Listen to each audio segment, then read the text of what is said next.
अपने गुरु के पास जाकर 3 छात्रों ने उनसे पूछा, गुरुजी, बुद्धि और ज्ञान में क्या अंतर है? गुरुजी एक कमरे हैं और पहले छात्र से कहते हैं, उस कमरे में 3 गिलास में दूध रखा हुआ है, उसमें से 1 गिलास का दूध पीकर आओ। जब छात्र कमरे में गया तो वहां पर 1 गिलास सोने का था, दूसरा चांदी का और तीसरा तांबे का। छात्र ने खुशी खुशी सोने के गिलास का दूध पी लिया। जब दूसरा छात्र कमरे में पहुंचा तो उसने देखा कि सोने का गिलास खाली था। उसे थोड़ा दुख हुआ, फिर भी यह सोचकर संतुष्ट हुआ कि कम से कम उसे चांदी के गिलास का दूध तो नसीब हुआ। उसने उस गिलास को पिया और थोड़ी संतुष्टि से बाहर आया।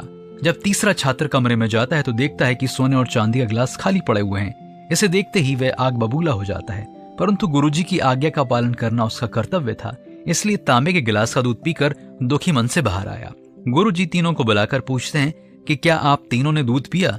पहला छात्र अत्यंत खुश होकर कहता है कि गुरुजी, मैंने सोने के गिलास का दूध पिया और मैं बहुत ही सौभाग्यशाली हूँ। दूसरे छात्र ने कहा, मैं थोड़ा